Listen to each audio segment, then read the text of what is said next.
तो हेलो दोस्तों, स्वागत है मेरे सबसे पहले वीडियो में।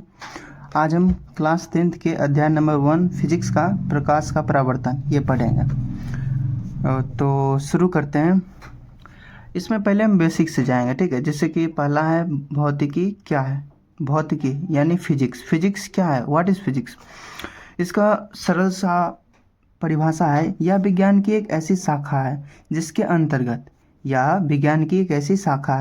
अंतर्गत हम लोग प्राकृतिक में होने वाले, ध्यान दीजिएगा, प्राकृतिक में होने वाले प्राकृतिक घटनाओं मतलब भूकंप हो गया, बारिश हो गया और भी बहुत कुछ के बारे में अध्ययन करते हैं, उसे भौतिकी कहते हैं, ठीक है।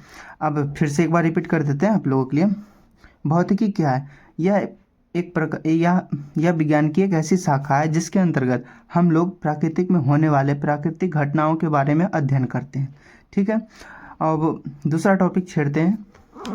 दूसरा टॉपिक है प्रकाश क्या है। प्रकाश क्या है भाई, आप लोग जानते हो तो कमेंट में बताना, ठीक है। प्रकाश क्या है। प्रकाश एक ऐसा बाहरी भौतिक कारक है, ध्यान से पढ़िएगा।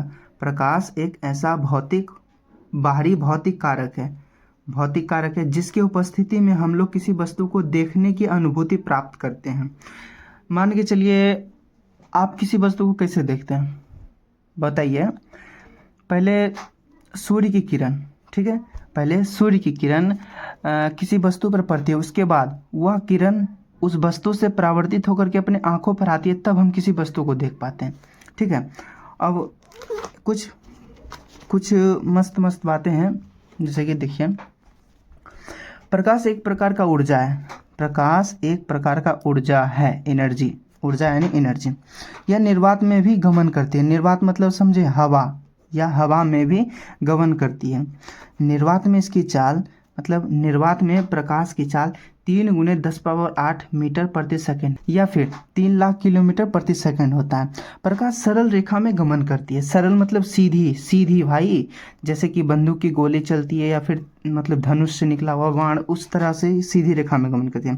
प्रकाश एक विद्युत चुम्बकीय तरंग है। और उसके बाद देखिए, 19वीं शताब्दी में यह पाया गया कि यदि प्रकाश के पथ में एक बहुत ही छोटी अपारदर्शी वस्तु रख दी जाए, अपारदर्शी मतलब जिसके आर पार हम देख न सके, पथ में एक बहुत ही छोटी अपारदर्शी वस्तु रख दी जाए तो प्रकाश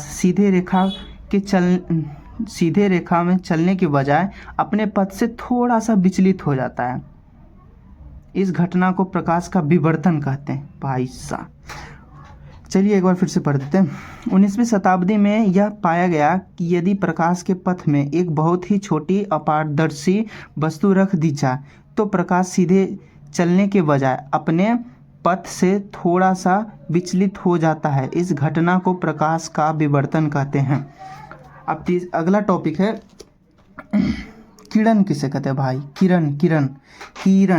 किरण वो शाहरुख वाला नहीं, किरण मतलब फिजिक्स वाला किरण भाई। प्रकाश जब किसी पथ पर चलती है, जैसे कि प्रकाश, मानिए आप बचपन में लेज़र लाइट चलाए होंगे, ठीक है। बचपन में आप लेज़र लाइट चलाए होंगे तो आप देखते होंगे जैसे जहाँ मारते वहीं पर जाता होगा। प्रकाश जब किसी पथ पर चलता है उसके दिशा को किरण कहते हैं। प्रकाश जब किसी पथ पर चलता है तो उसके दिशा को किरण कहते हैं। जैसे कि देख सकते हैं, इधर ये प्रकाश चल रही है, ये प्रकाश चल रही है, ठीक। अब देखिए अगला है किरण पुंज। आम भाषा में से मतलब बोला जाए तो किरणों के समूह को किरण पुंज कहते हैं। जहाँ से आपको किरण निकलता हुआ दिखाई दे वह किरण पुंज है। जैसे आपके घर में जलता हुआ बल्ब, या फिर आपके घर में जलता हुआ चूल्हा, या फिर आपके घर में जलता हुआ मोमबत्ती, ये सब किरण पुंज है। देखिए इसका परिभाषा लिए, किरणों के समूह को किरण पुंज कहते हैं। इसे हम प्रकाश पुंज भी कहते हैं। जैसे कि देखिए ये सूर्य है ना, ये इसका मतलब किरण पुंज है, ये किरण पुंज है, और ये जो निकल रहा है ये किरण है, ठीक है, किरण। अब आते हैं अगले टॉपिक में। किरण पुंज 3 प्रकार के होते हैं। देखिए ये जो है किरण पुंज 3 प्रकार के। पहला है समांतर किरण पुंज किसे कहते हैं, आप जानते हैं? नहीं जानते। समांतर किरण पुंज वैसा किरण पुंज वैसा किरण पुंज जिसमें सभी किरणें आपस में समांतर हो, समांतर किरण पुंज कहलाता है। वही जैसे कि लेजर लाइट, वह समांतर किरण पुंज है। जैसे कि देखिए ये किरण चल रही है, किरण ये एकदम सीधी रेखा में गमन कर रही है, या कि समांतर किरण पुंज है, ठीक है, समांतर किरण पुंज। और दूसरा अभिसारी किरण पुंज, अभिसारी किरण पुंज मतलब वैसा किरण पुंज जिसके सभी किरणें एक बिंदु पर आकर के एकत्रित हो जाते हैं, यानी जमा हो जाता है, अभिसारी किरण पुंज कहलाता है। अभिसारी किरण पुंज यानी वैसा किरण पुंज, भाई साहब मतलब आप समझिए जहाँ से मतलब आप मन में फील कीजिए कि बहुत सारे किरण आकर के एक बिंदु पर जमा हो जाता है, तो उसे अभिसारी किरण पुंज कहते हैं। जैसे कि देखिए ये सारे किरण हैं, है ना, ये आकर के एक जगह पर जमा हो गया, तो ये जो है ना ये वाला, इसे हम अभिसारी किरण पुंज कहेंगे। ये सब किरण है। और तीसरा है अपसारी किरण पुंज, अपसारी किरण पुंज वैसा किरण पुंज, वैसा किरण पुंज जिनके सभी किरणें एक बिंदु से फैलती हुई प्रतीत होती है, अपसारी किरण पुंज कहलाता है। आप सूर्य देवता को देखें ना, उससे बहुत सारे किरणें निकलती है। आप लाइट बारे हैं, टॉर्च भाई, टॉर्च में भी देखते हैं, मतलब इतना सा, मतलब इतना छोटा सा रहता है और पूरा फैल जाता है। और इसी के साथ अगर आपको वीडियो अच्छी लगे सब्सक्राइब कर देना, लाइक तो ज़रूरी कर देना। और आपको क्लास में क्या त्रुटि लग रही है, क्या गलतियाँ लग रही है, क्या अच्छा लग रहा है भाई, कमेंट में ज़रूर बताना, ठीक है। अब अगला टॉपिक है, अगला आत्मदीप्त पदार्थ, वैसा पदार्थ जो स्वयं प्रकाश उत्सर्जित करता है, वो केकरो बदौलत पर नहीं रहता है, किसी के बदौलत। जैसे कि चंदा मामा है ना, वो सूर्य के बदौलत पर है, वो आत्मदीप्त पदार्थ नहीं है, मतलब आत्मदीप्त वस्तु भी नहीं हो। जो स्वयं प्रकाश उत्सर्जित करता है, जैसे मैं जुगनू बाबा, जुगनू को देखे ना, वो एक छोटा सा पक्षी, मतलब जीव है, कीट पतंग है, वो खुद से मतलब खुद से प्रकाश उत्सर्जन करता है। और सूर्य हो गया, तारा हो गया, जुगनू हो गया, ये सब खुद से, मतलब ये सब हो गया आत्मदीप्त पदार्थ, ठीक है। एक बार फिर से परिभाषा स्पष्ट कर देते हैं। वैसा पदार्थ जो स्वयं प्रकाश का उत्सर्जन करता है आत्मदीप्त पदार्थ कहलाता है। एग्जाम्पल में सूर्य, तारा, जुगनू इत्यादि, ठीक है। और अगला क्वेश्चन है अदीप्त पदार्थ, अदीप्त पदार्थ किसे कहेंगे? इसका ठीक उल्टा, वैसा पदार्थ जो स्वयं प्रकाश उत्सर्जन नहीं करता है। इसमें था जो स्वयं प्रकाश उत्सर्जन करता है, इसमें है जो स्वयं प्रकाश उत्सर्जन नहीं करता है लेकिन प्रकाश की मौजूदगी में दिखाई देता है, अदीप्त पदार्थ कहलाता है। जैसे चंद्रमा हो गया, हीरा हो गया, और भी बहुत कुछ है, ठीक है। अगला टॉपिक, आप ऐसे ही हमें 30-30 मिनट मात्र देते रहिए, आपको हम यकीन दिलाते हैं बोर्ड एग्जाम में आपको कोई भी दिक्कत नहीं होगा, ठीक है। अब चलते हैं इसी के साथ अगले टॉपिक में। चलिए कुछ ऑब्जेक्टिव क्वेश्चंस करते हैं। जैसे कि पहला है, निर्वात में प्रकाश की चाल क्या होता है? निर्वात में प्रकाश की चाल क्या होता है? देखिए आपको पिछले ही बताए थे ना, पहले ही 3 लाख किलोमीटर पर सेकंड होता है। वैसे देखिए 3 लाख मतलब 3×5 किलोमीटर पर सेकंड होता है। दूसरा क्वेश्चन है, निम्न में से कौन सा कथन सत्य है? अब देखते हैं भाई कौन सा कथन सत्य है। प्रकाश सरल रेखा में गमन करती है, ये बात पक्का सही है कि प्रकाश सीधी रेखा में गमन करती है। प्रकाश एक प्रकार की ऊर्जा है, हाँ ये भी सही है, प्रकाश एक प्रकार की ऊर्जा है। प्रकाश एक विद्युत चुंबकीय तरंग है, ये भी बता चुके हैं पहले, विद्युत चुंबकीय तरंग। और प्रकाश एक ऊर्जा, प्रकाश से सरल रेखा में गमन करती है, बता चुके हैं। इनमें से सभी, वाह भाई, इनमें से सभी, लास्ट वाला होगा आंसर, इनमें से सभी। देखिए आप जब बोर्ड एग्जाम में बैठे हैं, अगर ऑप्शन पहले आप क्वेश्चन को ठीक से पढ़े, उसके बाद आप ऑप्शन को भी ध्यान से पढ़े। होता क्या है, कभी आपको लगता है पहला सही है, दूसरा सही है, तीसरा सही है, लेकिन भाई नीचे दिया हुआ रहता है इनमें से सभी, तो वो सही करने की वजह आप ये पट से मार देंगे, इसलिए पूरा ध्यान से पढ़ने के बाद ही आंसर टिक लाएं, ठीक है। अगला टॉपिक है, प्रकाशीय माध्यम किसे कहते हैं? प्रकाशीय माध्यम किसे कहते हैं? प्रकाशीय माध्यम यह एक ऐसा क्षेत्र है, क्षेत्र मतलब एरिया, यह एक ऐसा क्षेत्र है जहाँ से प्रकाश की किरणें निकलकर नेत्र तक पहुँचती है, नेत्र यानी आँख। यह एक ऐसा क्षेत्र है जहाँ से प्रकाश की किरणें निकलकर नेत्र तक पहुँचते, प्रकाशीय माध्यम कहलाते। जैसे कि हवा, पानी, हीरा इत्यादि। हवा, पानी इत्यादि मतलब आप देखते होंगे,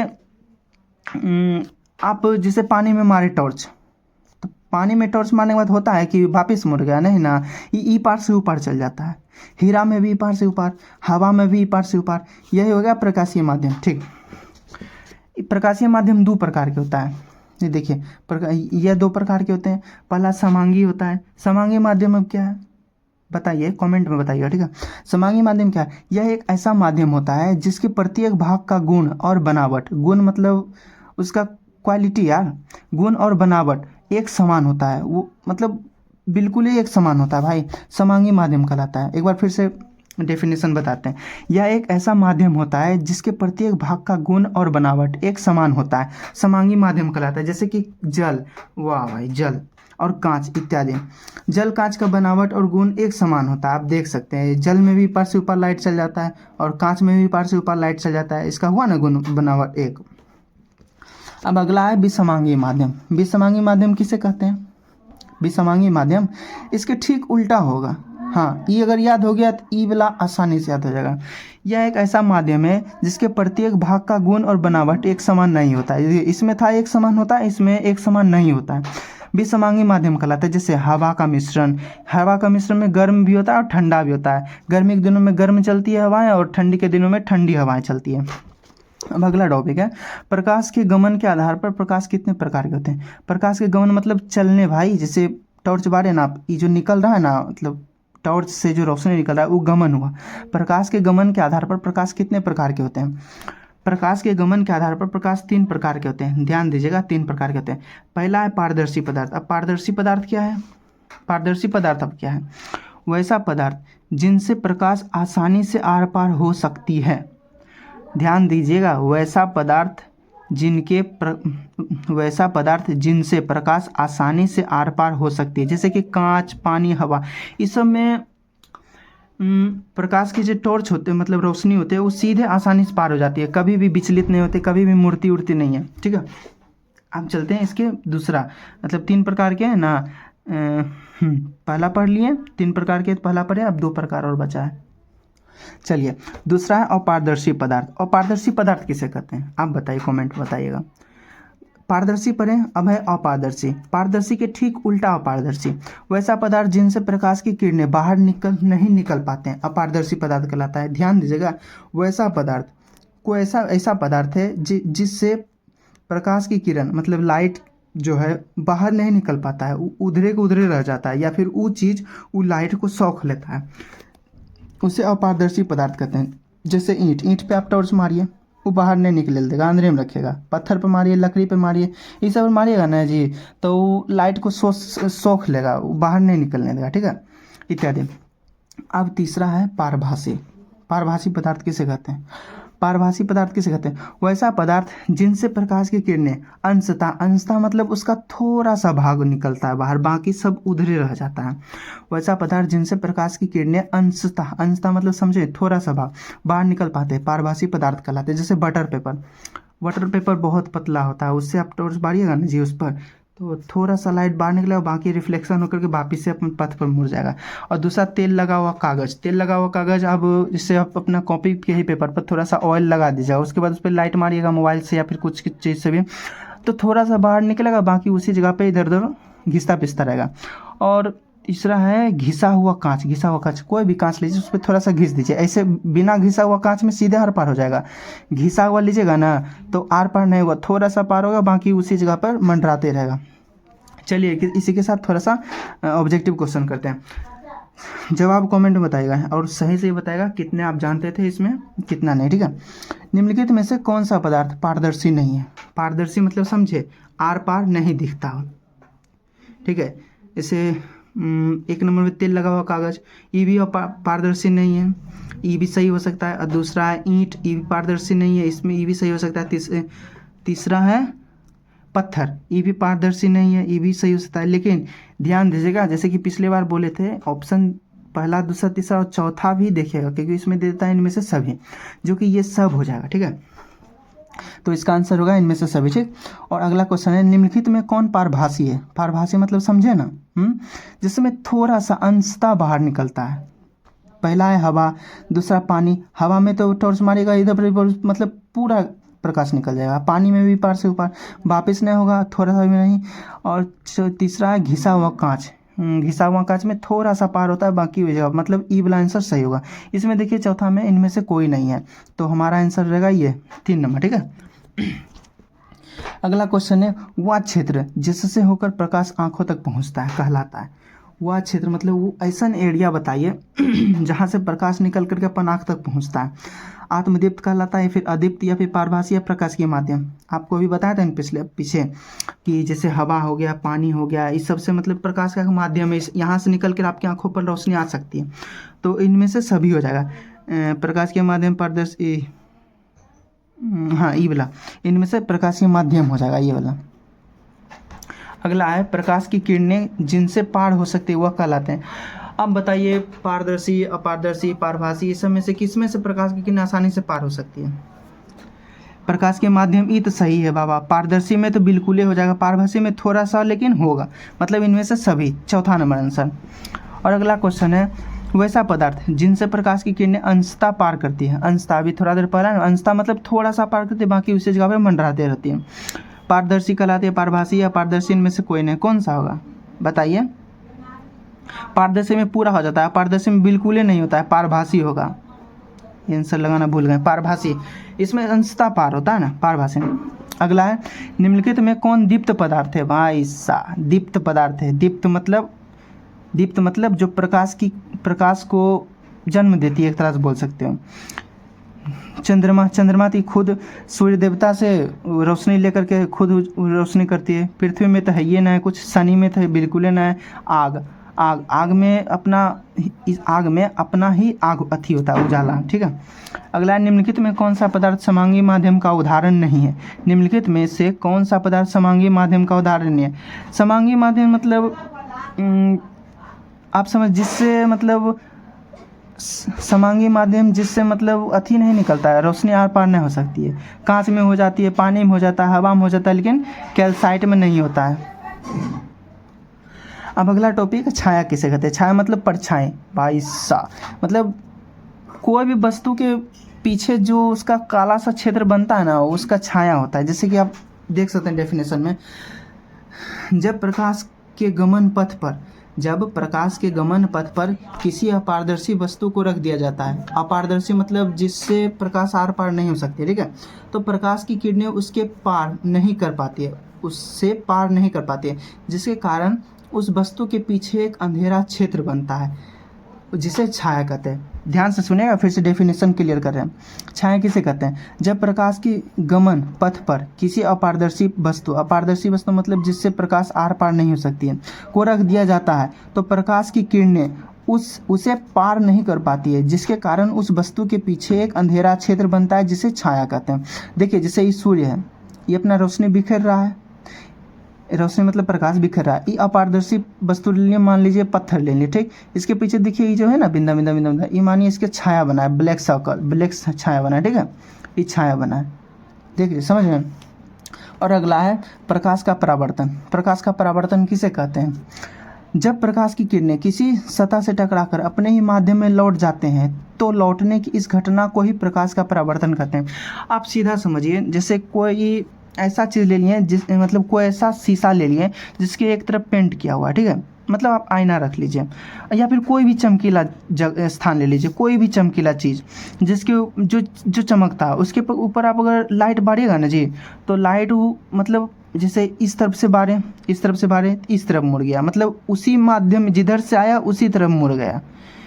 एक होता है ना कि पट्टी मारा थी, पट्टी निकल गया, अब उसे नहीं, जिस तरफ से बढ़ा उसी तरफ निकल गया। इसी को कहते हैं प्रकाश का परावर्तन। आप डेफिनेशन फिर से समझिए। जब प्रकाश की किरणें किसी सतह से टकराकर अपने ही माध्यम में लौट जाते हैं, तो लौटने की इस घटना को ही प्रकाश का परावर्तन कहते हैं। प्रकाश आई और चमकीला सतह है, देखिए सतह, और प्रकाश का परावर्तन मतलब प्रकाश वापिस भी मुड़ गए, ठीक है। अब इससे थोड़ा क्वेश्चन है, ध्यान दीजिएगा। जब प्रकाश की किरणें किसी सतह पर पड़ते हैं तो उसका हो सकता है, क्या हो सकता है? जब प्रकाश की किरणें किसी सतह पर पड़ते हैं तो उसका क्या होता है? अवशोषण, पार, परावर्तन, इनमें से सभी क्या होता है बताइए? अवशोषण भी हो सकता है, पार भी हो सकता है। जैसे अगर अवशोषण मतलब जैसे कोई अपारदर्शी पदार्थ रहा तो अवशोषित कर लेगा, और कोई पारदर्शी रहा तो पार हो जाएगा, और कोई चमकीला सतह रहा तो परावर्तित भी हो सकता है, मतलब तीनों हो सकता है, तो इनमें से सभी। तो वीडियो अच्छा लगे तो लाइक और चैनल को सब्सक्राइब कर देना। और अभी पार्ट टू कमिंग सून, ठीक। Like and subscribe please. ठीक है, लाइक एंड सब्सक्राइब प्लीज़। मिलते हैं इसे, धन्यवाद। ठीक है।